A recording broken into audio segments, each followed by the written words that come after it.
नाज़रीन, भिरिया सिटी जी वॾी आबादी रखंदड़ ॻोठ हाफ़िज़ याकूब ऐं वरपासे जे मुख़्तलिफ़ ॻोठनि जे सवें ॻोठाणनि इलाइक़े में वधंदड़ बदअमनीअ ख़िलाफ़ सख़्त गर्मीअ में एहतिजाजी रैली कढी धरणो हयो।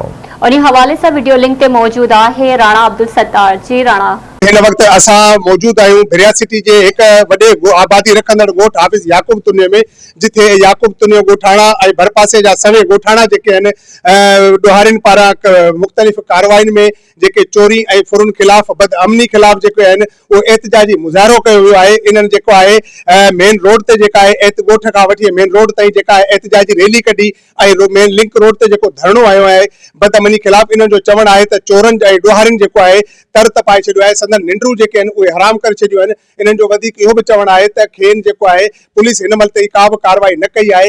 अचो त हिन सिलसिले में ॻोठाणनि खां पुछूं त संदन छा चवणु आहे। हिते असांजे ॻोठ हाफ़िज़ याकूब तुनिया उन जे जेके पसगिरादी में ॿ टे ॻोठ आहिनि, केतिरा ई ॻोठ आहिनि, उन्हनि में काफ़ी वक़्त खां वठी एतिरी त बदअमनी थी वई आहे जो मंझंदि जो बि चोरियूं थी वञनि ऐं ख़ासि करे घरनि मां चोरियूं, राति जो चोरियूं, माण्हुनि जी निंड हराम थी वई आहे। मां IG सिंध के DIG शहीद बेनज़ीराबाद के SP साहब नौशर फिरोज़ SHO नौशर हो ऐं SHO भिरिया के गुज़ारिश थो करियां महिरबानी करे असांजो साथ ॾियो, हिननि जे ख़िलाफ़ कार्रवाई कयो। असां तव्हां सां मुकमिल ॻोठाणा सहकार कंदासीं। वॾो आज़ार असां वटि तमामु, राति जो निंड हराम आहे, ॾींहं जो बि सफ़र करे कोन था सघूं, शहर भाॼीअ लाइ नथा वञी सघूं, गाॾियूं फुरे था वञनि, धक हणी पेशाब खसियो था वञनि। हाणे महिरबानी करे असांजी मदद कयो ऐं असां हमदर्दी कयो, असां हिन चोरनि मां जान छॾायो। पुलिस जो हिन में को बि रोल असां कोन था ॾिसूं ऐं ॿिया त असांजा जेके चूंडियल नुमाइंदा आहिनि से त का ख़बर ई न आहे आहिनि या न आहिनि।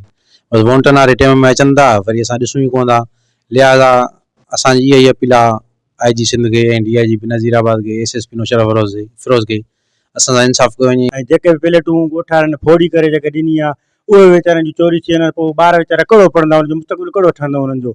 ऐं उहा असांजी अपील आहे असांजे वस वारनि मुंदनि खे उनखे त महिरबानी करे बसुम ॿारनि जे लाइ हेॾी गर्मी आहे, केॾो वेल आहे, केर बि इंसानु आहे जेको आहे सो कुझु छा करे माण्हू कंहिंखे चए। चोरनि असांजे ॻोठ में राति ॾींहं जो फुर मोटरसाइकिलियूं ॾींहं जो ऐं राति जो पका प्लेटूं लयूं वञनि ऐं असां सां सहकार कयो वञे। इंसाफ़ खपे ऐं कानून बि असां सां मदद करे ऐं जेके MP MLA बि असां सां ताउन कनि। असांजे स्कूल मां पखा खॼिया आहिनि, राति जो चोरी था करे वञनि, ॾींहं ॾिठे चोरी करे हलिया था वञनि, मजनि था कयो।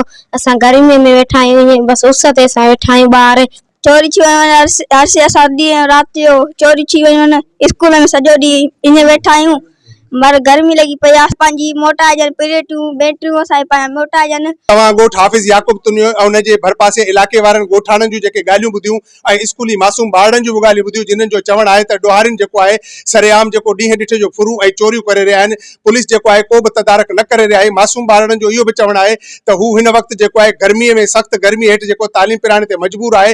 उन्हनि जो इहो बि चवणु आहे त जेकॾहिं इहे असांखे सोलर प्लेटूं मोटाए ॾिनियूं वञनि त असां पंहिंजी जेको आहे तालीम जेका आहे उहा आसानी सां पिराए सघूं। ॻोठाणनि जो ॿिए तरफ़ इहो मुतालबो आहे SSP नौशर फिरोज़, शीशन जज नौशर फिरोज़ ऐं ॿियनि आला इख्तियारनि खां त खेनि जेके चोरियूं थियल सोलर प्लेटूं ऐं जेके आहिनि ॿियो सामान जेको मोटाए ॾिनो वञे ऐं ॾोहारियुनि ख़िलाफ़ सख़्त खां सख़्त कार्रवाई करी वञे त जीअं हीअ पंहिंजी ज़िंदगी जेका आहे आसानी सां गुज़ारे सघनि। कैमरामैन राणा आमिर अली सां गॾु राणा अब्दुल सत्तार, आवाज़ TV न्यूज़ भिरिया सिटी।